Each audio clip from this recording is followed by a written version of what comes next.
Yo, gua Tejo. Sesuai judul, gua bakal nunjukin basic cara cutting model Live 2D. Ini juga bisa diaplikasikan ke gambar yang lu mau rigging, entahkah dari L2D ataupun After Effects atau semacamnya lah. Kalau lu mau langsung ke tutorial, skip ke menit ini. Soalnya gue pengen jelasin logic dan pengetahuan di baliknya dulu, biar ada gambaran kenapa. Secara visual, gambar biasa sama gambar shape rigging tuh kelihatan ya sama aja lah. Tapi dari struktur, nah itu yang baru ngebedain. Menurut gua paling gampang sih dibayanginnya kayak gini. Pembuatan L2D itu sama kayak bikin produk pada umumnya, yaitu bahan, proses, dan pemakaian. Dan kalau lu mau hasil yang maksimal, ketiga hal ini harus terpenuhi dan harus lu perhatiin dengan benar. Art itu bahan mentahnya, rigging itu proses pengolahan biar jadi sebuah produk, dan streamer dan kreator itu yang pemakaiannya. Kalau bisa, budget kalian tuh seimbangin dan cari yang bisa memberi skala yang sesuai lah. Jangan berat sebelah. Mau sepintar apapun pemakaiannya, mau sehebat apapun riggingnya, kalau misalkan bahannya kurang sama aja bohong. Begitu pula kalau misalkan bahannya bagus, pemakaiannya pintar, tapi yang prosesnya kurang menuhin standar skalanya, hasilnya pasti kerasa kurang. Juga kalau misalkan bahannya udah bagus, prosesnya udah bagus, tapi kalau yang makin nggak ngerti cara ngemaksimalin potensinya, ya sama aja nggak akan maksimal hasilnya. Jadi ketiga hal ini menurut gue penting untuk ngejaga hasil maksimal dari budget yang kalian udah keluarin kalau lu serius ngejar kualitas. Ya kalau seadanya ya udah sih. Sejauh ini bikin model VTuber tuh belum bisa sepenuhnya dibuat sama AI. Kalau cuma buat ilustrasi model mah semua juga bisa, tapi struktur dibaliknya yang ngebuat nilainya lebih tinggi. Contoh ulala, lihat nih.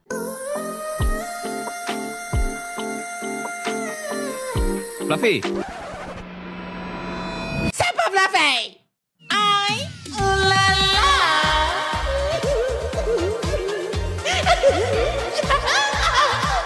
Tuh, gila nih orang. Satu tunggal pegang tumbler, ngasih kesan santai lah. Terus pakai ekspresi wajah melotot. Tunggal marah, dimatiin. Ganti lagi tunggal blush. Terus diganti lagi tunggal megang rambut. Dia bisa ngasih 5 ekspresi berbeda di bawah 1 menit. Terus kalau lu perhatiin lagi, emang sih style fisiknya cakep sih.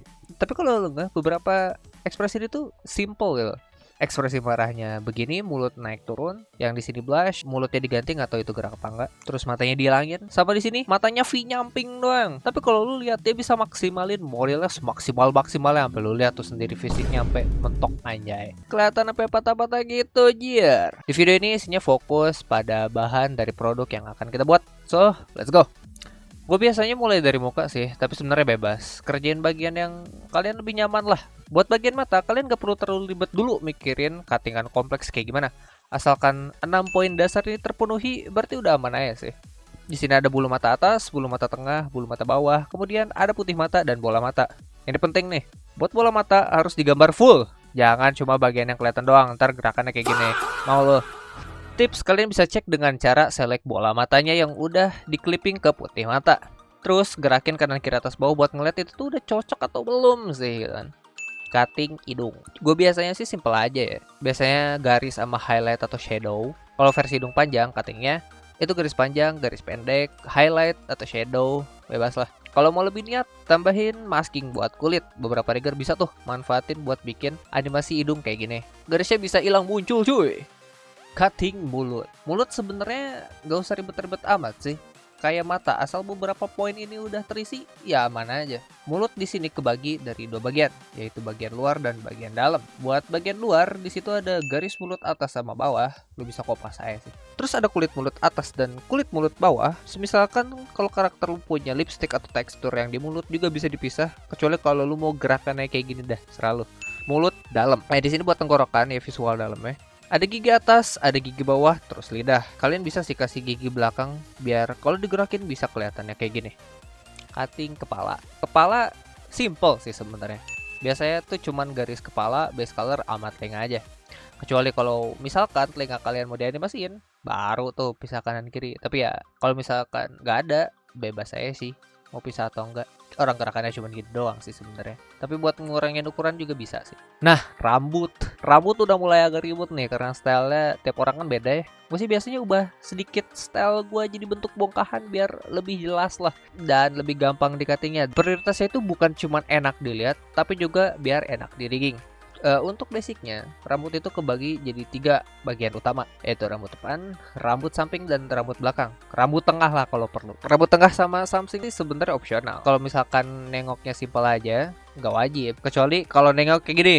Nah, ya kecuali kalau lu mau lebih rapi atau lebih rame rambutnya juga gak masalah, it's your style. Tips, jangan biarin ada satu layer yang bolong kayak gini. Harus diisi semua. Bang, ribet amat, kudu digambar semua, kan ketutupan. Iya, itu kalau diam. Kalau nengok, noh, semua layer gambar jangan sampai bolong. Nggak cuman buat rambut ya. Cutting badan. Badan sih gampang-gampang, susah ya. Logikanya kayak tubuh manusia aja. Bagian gerak tuh dipotongnya di situ. Tapi untuk body dasar ya, dipotong 3 kayak gini. 4 lah kalau misalkan ada dada. Lalu bagian tangan bisa dipotong 2 atau 3 kayak gini. Kalau lu mau lebih detail lagi, jarinya potong kayak gini. Kalau mau lebih niat, per engselnya dah tuh tulang, udah. Untuk badan, bisa cutting 1 atau 2 aja kayak gini buat kasih ruang gel-gel. Buat cutting baju, misalkan kaos pendek atau panjang, sama aja. Kalau sadar di baju kita tuh kayak ada jahitan kayak gini nih. Nah, ikutin tuh, potong kayak gitu juga. Tips, buat gambar yang simetris jangan lupa buat potong kanan kiri. Kalau nggak ntar kayak gini jadinya. Cutting kaki. Kalau mau model lu jangkauan animasinya lebih luas, pastiin potongnya kanan kiri. Untuk kaki dipotong kayak gini. Ada paha atas, ada betis, ada telapak kaki. Buat celana mirip aja kayak baju sebenarnya. Di sini ada selangkangan, terus kaki kanan dan kiri. Kalau rok ya bisa aja sih 1 layer, gak masalah. Atau 2 kalau mau, atau 3 kayak gini kalau mau lebih bervolume atau art dirt. Nah, selamat udah sampai sejauh ini. Di bagian ini teknisnya udah mulai perlu diperhatiin. Ini juga termasuk bagian double check file kalian biar gak ada yang kelewatan. Sebenarnya art dirt itu apaan sih? Art dirt itu bagian yang ngotorin kanvas lu dan tekstur atlas nanti. Cara taunya gimana? Coba dah select tiap layer kayak gini. Kalau misalkan kotak seleksinya pas di ujung gambar, berarti aman. Tapi kalau misalkan gini, hell no. Atau bisa aja pakai magic tool dengan sensitivity paling rendah buat ngecek pixel-pixel terkecil yang kurang kelihatan di mata lah. Nah, tekstur atlas. Ini sih sebenarnya bagian dari aplikasi L2D-nya, tapi gue masukin di sini karena menurut gue perlu tahu. Tekstur atlas ini tuh adalah bagian yang nanti menampung keseluruhan part-part artmu. Ya, semua part yang lu udah potong lah maksud gue. Tapi mungkin ada beberapa yang udah tahu L2D. Ya elah bang, kan bisa tinggal hapus meshnya aja, apa susahnya? Manja banget jadi rigger. Untuk sedikit dirt atau kotoran yang ukurannya kecil-kecil dan sedikit, ya masih bisa dimaklumi lah. Tapi kalau misalkan banyak dan besar-besar ya kali bro anjir. Kan tugas rigger buat bikin animasi, bukan ngoreksi art lo yang berantakan, gimana sih? Sama jangan lupa merge beberapa bagian yang sekiranya udah selesai. Dan jangan kebanyakan pakai layer effect kalau bisa ya. Karena biasanya tabrakan tuh area kayak gini. Dan layer effect di L2D itu belum ada sampai versi 5.3 ya. Dan belum tentu semua orang punya versi terbaru. Biasain pakai layer normal atau layer effect paling cuma aditif sama multiplier. Ya sekalian kalian bisa belajar improve warna, ningkatin kualitas gambar kalian lah. Color theory gimana-gimana gitu. Gue udah siapin sampel modelnya di deskripsi buat kalian yang mau ngecek. Ini bukan satu-satunya cara cutting sih. Ini workflow yang udah gue bangun dari bikin gambar dan rigging beserta aset VTuber dari 2020. Kalau misalkan ada teknik yang menurut kalian lebih bagus, feel free buat sharing di komentar. Semoga video ini bisa bikin kalian lebih ngerti kenapa sih ilustrasi siap rigging itu beda sama ilustrasi biasa. Kalian happy bisa dapat lebih banyak dan lu bisa ningkatin value lu sebagai artis. Karena makin bagus struktur file kalian, makin luas juga animasi yang bisa kalian buat. Well, that's all for this video. I hope you guys have a good day. Bye.